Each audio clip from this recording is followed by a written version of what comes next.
दोस्तों, एक ऐसा इश्क जो रिश्ते की हदें तोड़ने को बेताब था और एक ऐसा गुनाह जिसका अंजाम किसी को नहीं पता था। दोस्तों, तो गांव का माहौल हमेशा की तरह शांत था।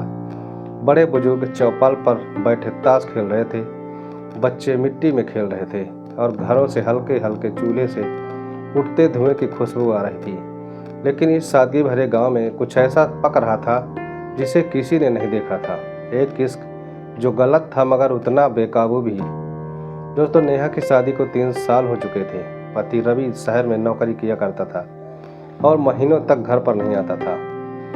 ससुराल में बस बूढ़ी सास थी और एक देवर सौरभ। सौरभ अभी 22 साल का था, मगर उसकी आंखों में वो कशिश थी जो किसी को भी अपनी ओर खींच ले। दोस्तों नमस्कार, इस नए वीडियो में एक बार फिर से आपका बहुत बहुत स्वागत है।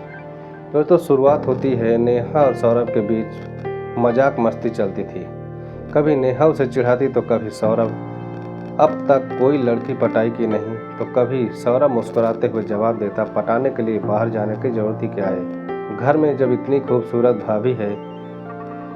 तो नेहा हंस देती थी, लेकिन ये बातें उसके दिल में कहीं गहराई तक उतरने लगी। दोस्तों, वीडियो में आगे बढ़ने से पहले आपसे एक ही रिक्वेस्ट है कि वीडियो को लाइक और चैनल को सब्सक्राइब जरूर कर लीजिए और वीडियो को लास्ट तक जरूर देखें ताकि हमें मोटिवेशन मिले और मैं रोज आपके लिए नए नए वीडियो लाता रहूं। दोस्तों, एक दिन की बात है, तेज तूफान के साथ उस दिन बारिश हो रही थी। नेहा घर में अकेली थी और अचानक बिजली चली गई। डर के मारे उसने सौरभ को आवाज़ लगाई, सौरभ एक लैंप जला दो, बहुत डर लग रहा है। सौरभ कमरे में आया।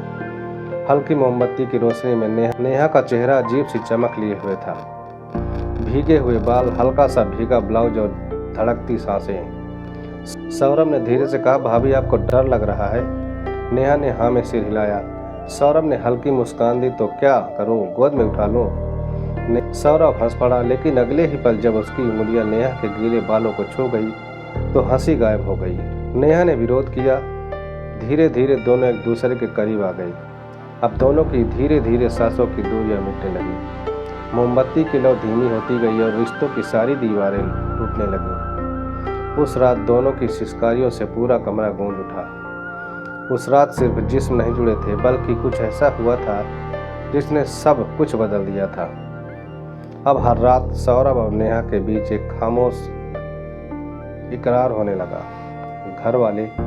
जब घर वाले सो जाते तो कमरे की खिड़की हल्के से खुल जाती और सौरभ दबे पांव अंदर जाता।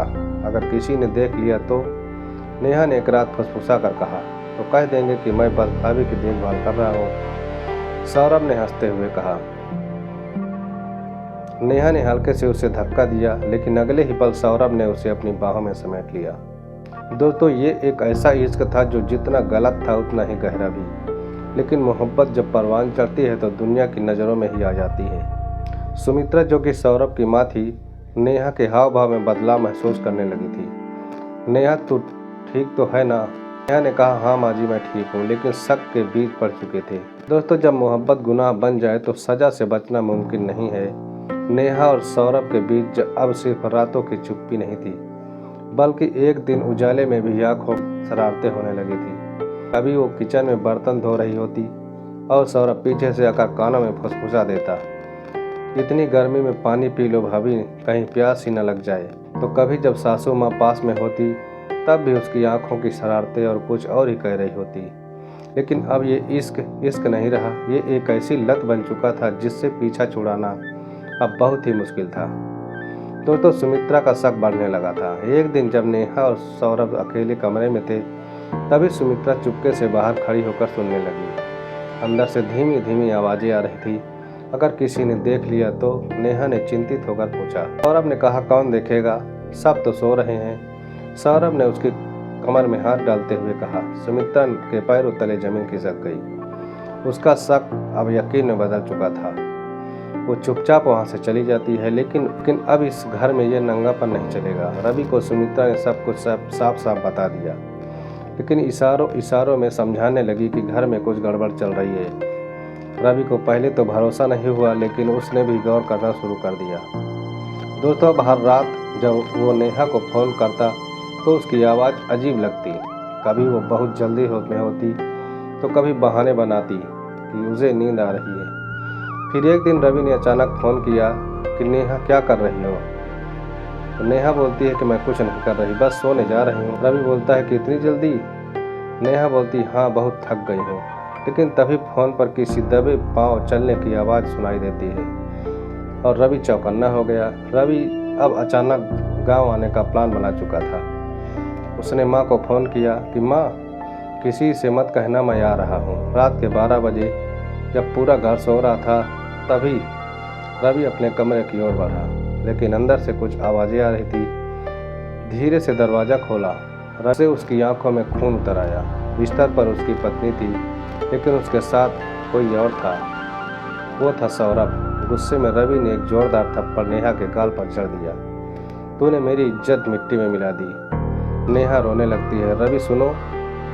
लेकिन रवि का खून खौल चुका था। उसने पास रखा लोहे का डंडा उठाया और जोर से सौरभ के सिर पे मार देता है। सौरभ लहूलुहान होकर जमीन पर गिर पड़ा। नेहा ने चीखते हुए रवि को पकड़ने की कोशिश की, मत मारो उसे, लेकिन अब बहुत देर हो चुकी थी। नेहा तुमने मेरी पीठ में छुरा घोंपा है। लेकिन तभी सौरभ ने कराहते हुए कहा भैया मार डालो मुझे, लेकिन एक बात सुन लो, मैंने नेहा को कभी मजबूर नहीं किया। उसने भी मुझे चाहा था। रवि का खून और खौल उठा। उसने फिर से डंडा उठाया, लेकिन इस बार नेहा बीच में आ गई। अगर तुमने उसे मारा तो पहले मुझे मारो, ऐसा नेहा ने कहा। तो हंगामा सुनकर सुमित्रा भी जाग जाती है। जब उसने देखा कि सौरभ का खून से लथपथ शरीर पड़ा हुआ है तो वो भी कांप गई। हे भगवान, ये क्या कर दिया तूने रवि ने कहा माँ ये दोनों हमें धोखा दे रहे थे, मैं इसे जिंदा नहीं छोड़ सकता। सुमित्रा कुछ देर तक सोचती रही, फिर बोली अगर तूने इसे अभी मारा तो जेल चला जाएगा तू, और नेहा भी बच जाएगी। लेकिन अगर हम इसे ऐसे ही मरने के लिए छोड़ दें तो किसी को भी शक नहीं होगा। माँ की बातें सुनकर रवि और नेहा दोनों चौंक गए। क्या कह रही हो माँ? रवि ने पूछा। हाँ बेटा, यह सही वक्त है इसे खत्म करने का। इसे अस्पताल मत ले जाओ, इसे इसके हाल पर छोड़ दो। मर जाएगा तो अपने आप कहानी खत्म हो जाएगी। नेहा चीख पड़ी, नहीं, मैं सौरभ को मरने नहीं दूंगी। लेकिन रवि और सुमित्रा ने उसे पकड़ लिया। अब यह फैसला हम करेंगे। नेहा तू बहुत आगे बढ़ गई थी, अब तेरा भी अंजाम सौरभ से अलग नहीं होगा। लेकिन तभी घर के बाहर पुलिस की जीप आकर रुकी। उसके चेहरे पर हवाइयां उड़ने लगी।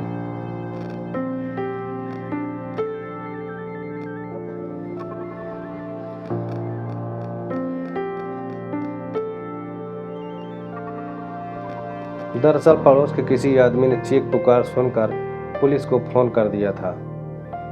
दरवाजा खोलो, बाहर से पुलिस ने आवाज लगाई। रवि के हाथ पैर ठंडे पड़ गए थे। अब क्या करें माँ? सुमित्रा भी हड़बड़ा गई। झूठ बोलेंगे, कह देंगे कि यह सीढ़ियों से गिर गया है। रवि ने जल्दी से डंडा फेंक दिया और नेहा को संभालने का इशारा किया।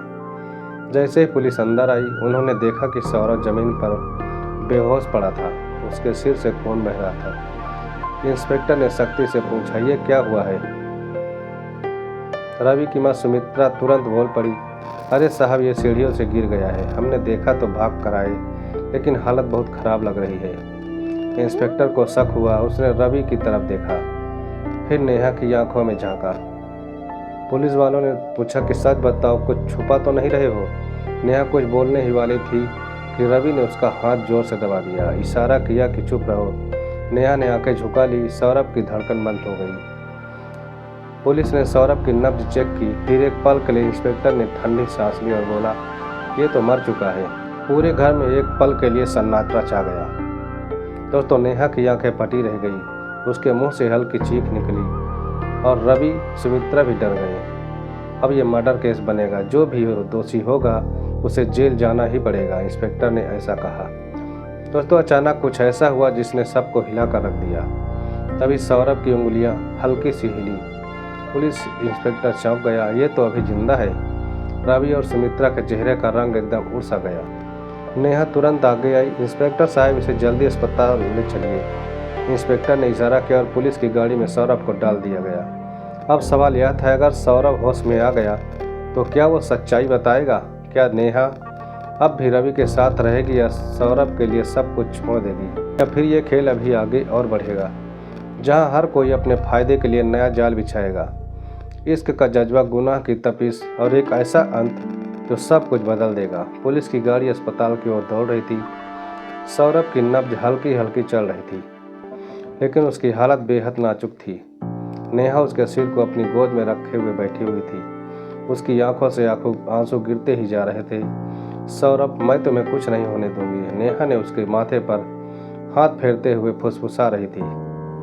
सौरभ के होठों पर हल्की मुस्कान आई। वो दर्द में भी मुस्कुरा रहा था। भाभी, मुझसे मोहब्बत तो करती हो ना? उसकी आवाज़ कांप रही थी। नेहा की आंखों में इश्क की लाली थी। उसने बिना सोचे समझे सौरभ के होठों पर अपने होठ रख दिए। ये शायद उनका पहला और आखिरी खुला इकरार था। पुलिस इंस्पेक्टर ने यह सब देखा, लेकिन कुछ नहीं कहा। शायद उसे भी एहसास हो गया था कि मामला सिर्फ धोखे का नहीं, बल्कि इश्क और वफादारी की जंग थी। अस्पताल में डॉक्टर्स ने सौरभ का इलाज शुरू कर दिया। उधर पुलिस ने रवि को गिरफ्तार कर लिया। जब रवि से पूछा गया कि उसने अपने ही भाई को मारने की कोशिश क्यों की, तो उसने गुस्से में कहा, क्योंकि उसने मेरी बीवी को मुझसे ही छीन लिया था। इंस्पेक्टर ने ठंडी सांस ली और कहा, तेरी बीवी तुझसे कब की दूर हो चुकी थी, बस तुझे पता नहीं चला था। रवि को 10 साल की सजा हो गई और सौरभ और नेहा एक नया आगाज। सौरभ को बचने में कई हफ्ते लगे, लेकिन जब वो ठीक हुआ तो सबसे पहला सवाल उसने नेहा से किया कि अब क्या करोगी। नेहा कुछ देर तक चुप रही, फिर धीरे से मुस्कुराई। अब मैं वो करूँगी जो बहुत पहले मुझे करना चाहिए था। सौरभ ने हैरानी से पूछा, क्या नेहा? नेहा ने आगे बढ़कर उसकी हथेलियों को अपने हाथों में लिया। अब मैं तुम्हारे साथ वो जिंदगी जीऊंगी जिसका मुझे ख्वाब हम दोनों ने देखा था। बिना किसी डर के सौरभ ने उसकी आंखों में देखा। उसकी आंखों में वही इश्क था जो पहले भी था, मगर इस बार बिना किसी गुनाह के। दोस्तों, इश्क जब गलत मोड़ ले लेता है तो उसे संभालना मुश्किल हो जाता है। किसी भी रिश्ते में प्यार और वफादारी सबसे ज़्यादा जरूरी होती है, वरना रिश्ता सिर्फ एक मजबूरी बनकर रह जाता है। अगर मोहब्बत हो तो उसे छुपाने की जरूरत नहीं, बल्कि उसे सही तरीके से अपनाने की हिम्मत होनी चाहिए। दोस्तों, ये वीडियो आपको कैसी लगी कमेंट में अपनी राय हमें ज़रूर बताएं। और अगर अभी तक हमारे चैनल को सब्सक्राइब नहीं किए हैं तो वीडियो को लाइक कर दीजिए और हमारे चैनल को सब्सक्राइब जरूर कर लीजिए। दोस्तों, मिलते हैं अगले नए वीडियो में। तब तक अपना ख्याल रखें। धन्यवाद।